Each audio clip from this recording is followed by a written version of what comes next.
Kevin Yee. I'm serving at a Korean American church in the Valley, Church Every Day.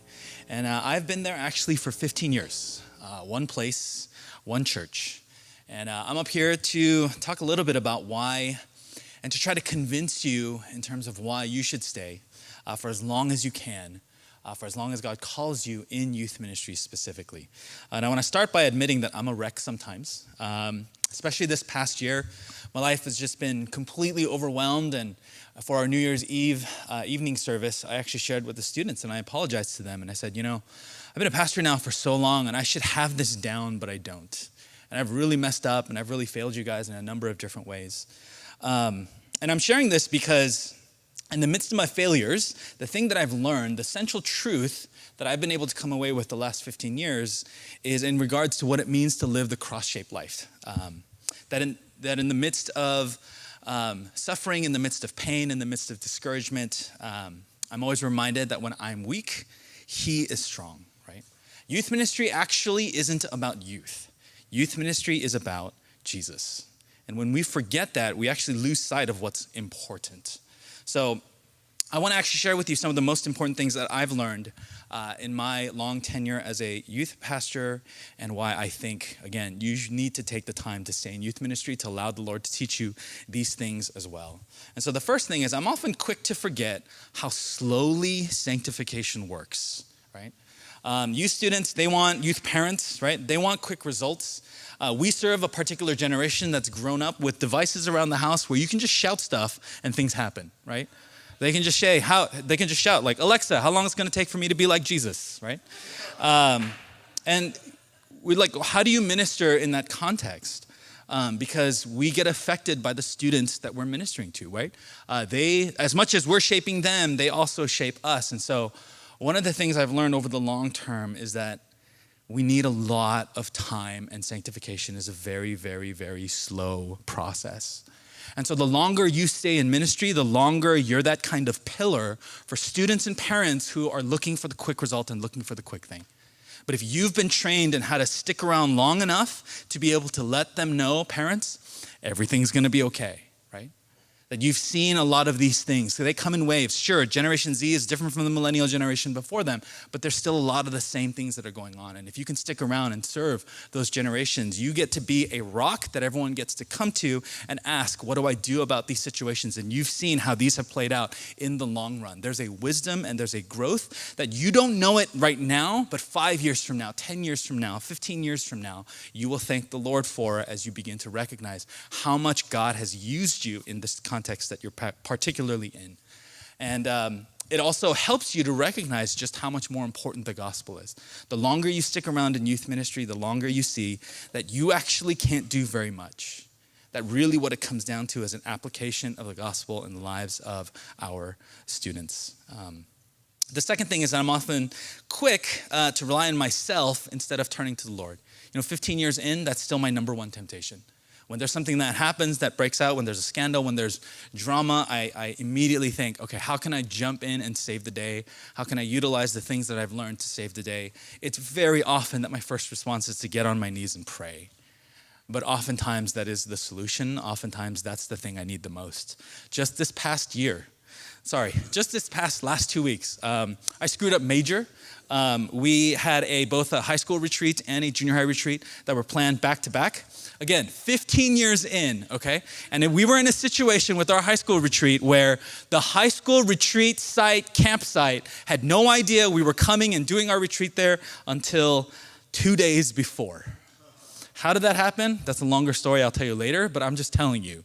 That stuff happens when I make too many assumptions about my ability to do things as opposed to getting on my knees and praying.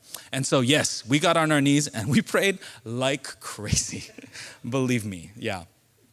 And so one of the big things that I've learned over the last 15 years is that I have to pray more as a pastor. I have to encourage my volunteers. I have to encourage my parents to pray more together. That is not something, when I was younger, that is not something that I did very often. It's a skill that you acquire as you move forward and as you actually recognize how weak and how frail you are.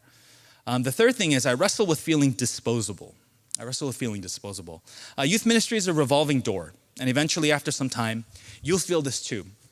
When students come back into town after they've gone to college, a little bit about what Pastor Bang was talking about, you wonder, when they come in and some of the students will say hi, some of the students will pretend like they don't know you. That's probably the most painful thing because I want them to catch me up on their life and they don't even say hi. And it makes you feel overlooked, makes you feel forgotten, especially if you wrote their college application, like recommendation, and then after that spring semester, they've forgotten about you. Like, man, I spent an hour and a half like thinking of creative words to say that you're hardworking. Right? Yeah. And the other thing too is like you feel humbled in those moments. Oftentimes I'm always talking to youth pastors about this, but how strange is this? Because I'm 37 years old. How strange is it that a 37-year-old guy cares so much about what a 7th grader thinks of him? Like that's a weird thing in youth ministry, right? Like, you wrestle with that. There's moments where you're like, am I supposed to care as much as I do? That's what it means to be a good pastor, right? But at the same time, you're like, dude, I'm over 30. I shouldn't care about what this middle schooler thinks about me, right? But you do, right? But I think in this, there's actually a very specific kind of grace. I tend to think of youth pastors as sort of two categories.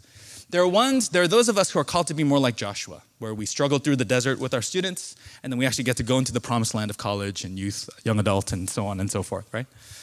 But then there's others of us that I think are called to be more like Moses, where we struggle, and then we die on a mountain. I'm serious. Right? I mean, think about how bitter Moses must have been, right? He was 80 years old when he was called to pull the Israelites out of Egypt.